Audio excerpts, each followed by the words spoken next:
जब कोई पार्टी दंगों के दम पर वोटों की चोरी कर कर, वोटों की खरीद फरोख्त कर कर, सरकारों को रातों रात तोड़कर, विधायकों को डरा धमका कर अस्तित्व में आती है, तो उनका गृह मंत्री तड़ी पार होगा, ये बिल्कुल साफ है और नामजद है।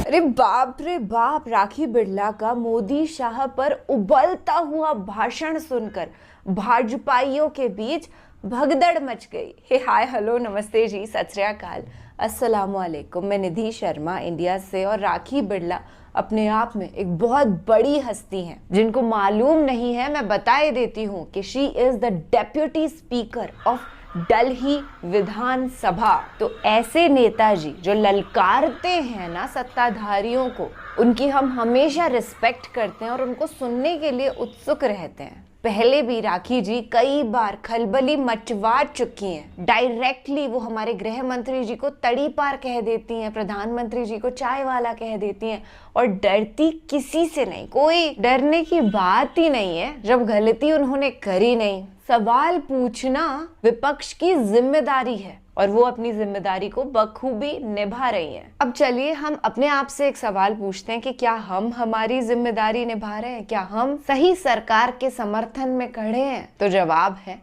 हाँ। अंधभक्तों का पता नहीं यार, पर हम लोग तो संविधान के साथ खड़े हुए हैं। और एक बार ये अंधभक्ति वाली बीमारी की लत लग जाए ना, तो छुटानी बड़ी मुश्किल होती है। नामुमकिन तो नहीं कहूंगी, क्योंकि लोगों को समझदार होते हुए भी हमने देखा है। थैंक गॉड इस रोग से हम ग्रसित नहीं है और ना कभी होना चाहेंगे। और ऐसे स्पीचेस को सुनते रहे ना तो हमेशा हमारी बुद्धि जो है अच्छी डायरेक्शन में बनी रहेगी। तो चलिए एक बार राखी जी को सुनते हैं, उसके बाद और भी कुछ बड़े इंटेंस से सवालात हैं जिनके जवाबात हम सरकार से मांग रहे हैं, उन पर डिस्कशन करेंगे।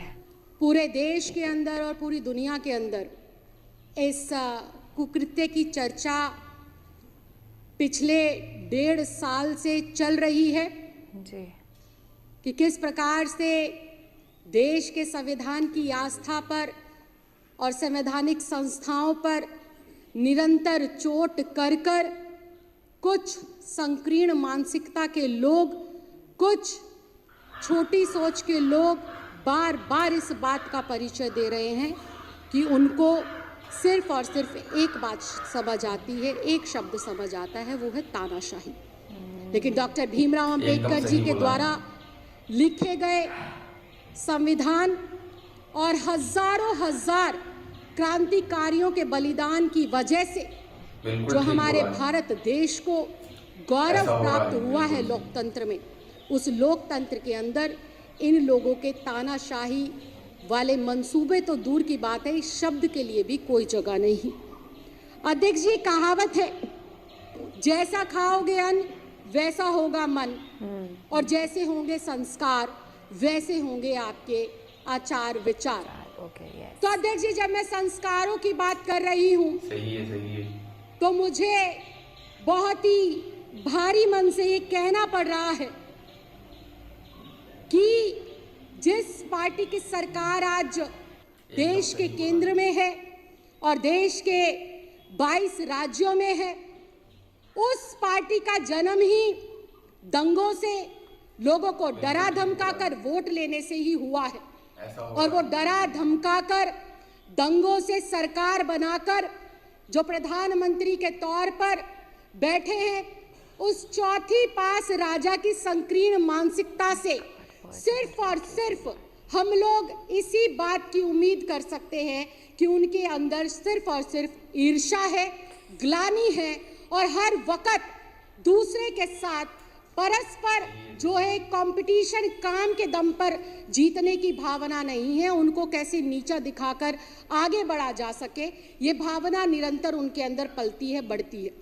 जब कोई पार्टी दंगों के दम पर, वोटों की चोरी कर कर, वोटों की खरीद फरोख्त कर कर, सरकारों को रातों रात तोड़कर, विधायकों को डरा धमका कर अस्तित्व में आती है, तो उनका गृह मंत्री तड़ी पार होगा, ये बिल्कुल साफ है और नामजद है। ये मैं, मेरा दल या कोई और नहीं कहता।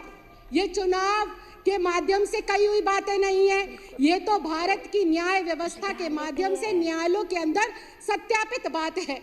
और जब आपकी मानसिकता इतनी संकीर्ण होगी, जब आप अनपढ़ता का परिचय देंगे, जब आप गुंडागर्दी का परिचय देंगे, तो निश्चित तौर पर ये बिल्कुल साफ हो जाता है कि एक पढ़े लिखे, एक प्रभावशाली, एक IITN से एक ऐसा व्यक्ति जो सब कुछ निछावर करता आया है मां भारती के लिए और दिल्ली वासियों के लिए, तो उससे मोदी जी को डर लगना लाजमी है। और ये बात कहना इस सदन के अंदर बिल्कुल गलत नहीं होगा कि जब जब मोदी डरता है केजरीवाल से, तो ईडी और CBI को आगे करता है, क्योंकि इनके पास कोई विजन नहीं है अध्यक्ष जी, इनके पास कोई विचार नहीं है अध्यक्ष जी, इनके पास कोई ऐसे नेता नहीं है जो देश के हजारों लाखों करोड़ बेटे बेटियों को रोजगार दे सके। हाँ, इनके पास जुमले जरूर हैं। पिछली बार कहा था कि हर किसी को 15 लाख रुपए देंगे, इस बार कहा कि हर किसी को 2 करोड़ नौकरी देंगे, और फिर कहते हैं अगर मैं ना कर पाऊं तो झोला उठाकर चला जाऊंगा। तो जो व्यक्ति दिमाग में रखता है कि मैं नहीं कर पाऊंगा तो झोला उठाकर चला जाऊंगा, तो निश्चित तौर पर वो अपनी संकीर्ण मानसिकता का बार बार परिचय देते हुए अपने से ज्यादा प्रभावशाली विपक्ष के नेताओं को जेल में डालने का काम करेंगे, झूठे षड्यंत्र बनाकर उनकी ईमानदारी, उनकी कर्मठता और उनकी सरकार को डीरेल करने का काम करेंगे। मैं आज कहना चाहती हूं इस सदन के माध्यम से, बिल्कुल 4 लाइनें खत्म करूंगी। मैं इस सदन के माध्यम से आज अध्यक्ष जी कहना चाहती हूं कि मोदी जैसे और भारतीय जनता पार्टी जैसे लोग एक बार क्या हजारों बार जन्म ले लेंगे ना, तब भी अरविंद केजरीवाल का बाल बाका नहीं कर पाएंगे। क्यों नहीं कर पाएंगे? क्योंकि अरविंद केजरीवाल एक महज नेता नहीं है, अरविंद केजरीवाल एक क्रांति है, और वो क्रांति जिसने ईमानदारी और काम की राजनीति को 75 साल के बाद इस आजाद भारत के अंदर स्थापित कर दिखाया है। अरविंद केजरीवाल आज आजाद भारत में पहला ऐसा नेता है जो कहता है अगर मैंने काम किया है तो मुझे वोट करना, अगर मैं ईमानदार हूं तो मुझे वोट करना। मैं चैलेंज करती हूं विपक्ष के साथियों को, एक बार मोदी जी से कहलवा दो कि अगर मैंने काम करा है तो मुझे वोट कर दो। भाई साहब, जमानत जब्त ना करा देना है देश की जनता, ढूंढते रह जाओगे वोटों को। तो अध्यक्ष जी, अरविंद केजरीवाल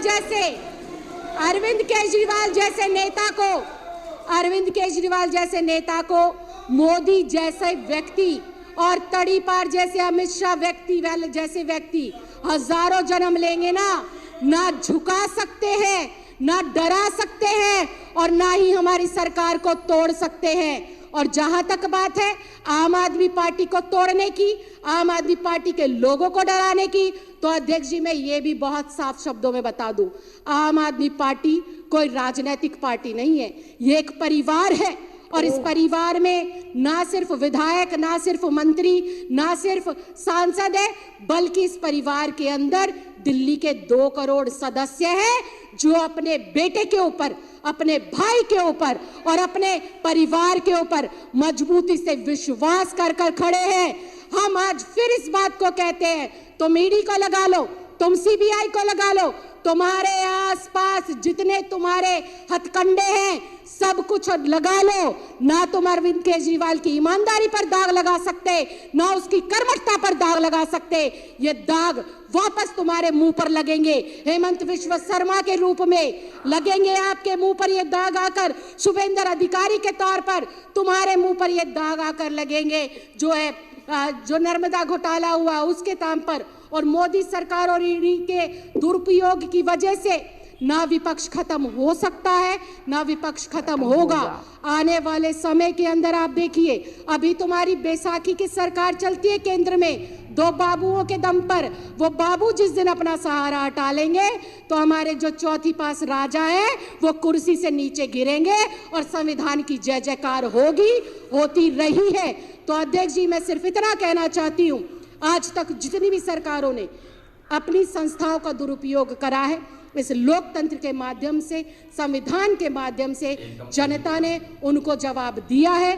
वो दिन दूर नहीं, दिल्ली में एक बार फिर से जनता भारतीय जनता पार्टी के कान पर इतनी जोरदार तमाचा मारेगी कि वो जो ये 8 सीटें हैं वो भी 0 पर सिमट जाएगी। अध्यक्ष जी, आपने मुझे इतने कम समय में मेरे शब्दों को रखने का मौका दिया, बहुत महत्वपूर्ण विषय पर बोलने का मौका दिया।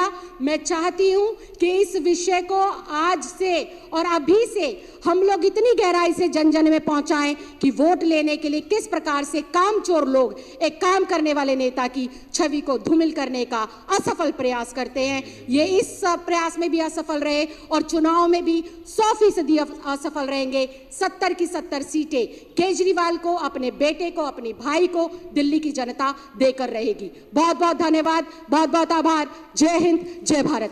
जय हिंद, जय Bharat. And she is part of such a strong opposition. इस्तीफा दिया है ना अरविंद केजरीवाल जी ने, जो कि किसको देना चाहिए था? मोदी जी को। पर क्या है ना, जो इंसान पावर का लालची होता है, भूखा होता है, वो ऐसे इस्तीफा नहीं दे सकता। जबकि अंतरात्मा को तो मालूम होता है कि मैंने अपनी जिम्मेदारी सही निभाई या नहीं निभाई, मैंने नफरतें फैलाई या नहीं फैलाई। चलो विकास तो नहीं हुआ, ये पूरा देश मानता है, पर नफरती लहर जैसे पिछले 10 सालों से सरकार लेकर के आई है ना, वैसी तो कभी ना थी, कभी भी नहीं। आज के टाइम में कुछ कट्टरपंथियों के दिमागों में इतनी ज्यादा नफरतें भर गई है कि सब्जी के ठेले पर भी अगर वो जाते हैं ना तो पहले नाम पूछते हैं। नाम अगर अब्दुल हनीफ टाइप निकल जाता है तो वो साइड हो लेते हैं, कहते हैं 5 मिनट में आए। वो 5 मिनट कभी होते ही नहीं है।